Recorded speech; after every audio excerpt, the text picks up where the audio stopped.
நமக்குள்ளே இருந்து நம்மை தாக்கக்கூடிய அரக்கர்கள் இன்னும் 2 பேர நம்ம பார்க்க போறோம். இதாவது இன்அடிக்வேட் அதாவது குறைபட்ட நிலைமை.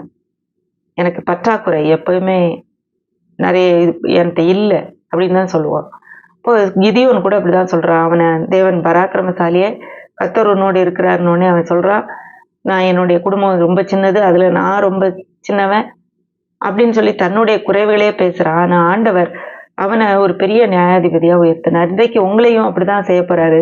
ஆனா நம்ம அந்த அரக்கன அழிப்பது மிகவும் அவசியம். அதாவது எனக்கு இல்ல, என்னால முடியாது அப்படிங்கிறத நம்ம நிறுத்த வேண்டும். ஏன்னா, என்ன கிறிஸ்துவுக்குள் நாம் பரிபூர்ணமா இருக்கிறோம். நம்ம குறையப்பட்டவங்க கிடையாது.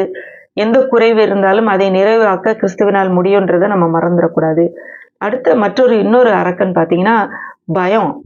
அது ஒரு பெரிய அரக்கன் மாதிரி நம்மள வந்து கழுத்த பிடிச்சு நெரிக்கிற மாரி இருக்கும். பல சமயங்களிலே நம்மை செயல்பட விடாமல் நம்மை தடுக்கிறது அது.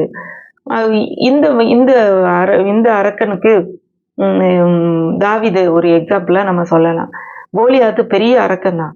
அவன பார்த்தாலே அவனுடைய தோற்றத்த பார்த்தாலே ஒரு பயமுறுத்தும் ஒரு தன்மை தான். அத பார்த்து பயந்து மற்றவங்கலாம் ஒளியிறாங்க. ஆனா இவன் வந்து ஒளியல. கோலியாத்த பார்த்து பயந்திருந்தான்னா, கண்டிப்பா அந்த போர்ல வென்றிருக்க முடியாது. ஆனா அவன் என்ன செஞ்சான்? கோலியாத்த தன் தேவனோடு ஒப்பிட்டு பார்த்தான். தேவனோடு பார்க்கும்போது இவன் ரொம்ப சின்னது. அது மாதிரி நம்முடைய பயங்கள் எல்லாம் தேவனோடு கம்பேர் பண்ணி பார்க்கும்போது, அவரோடு ஒப்பிட்டு பார்க்கும்போது ரொம்ப சின்னது. இதை நம்ம மேற்கொள்ள முடியும். இஸ்ரவேல் மக்கள் கூட அந்த உள்ள கானான் தேசத்துல உள்ளவங்க ராட்சதர் மாரி இருந்தாங்க. நாங்க வெட்டுக்கிளிகளை மாரி அவர்கள் பார்வைக்கு தெரிஞ்சோம்னு சொல்றாங்க. அப்போ அவங்களுடைய பார்வை அந்த பெரிய அரக்கர்களை பார்த்தது.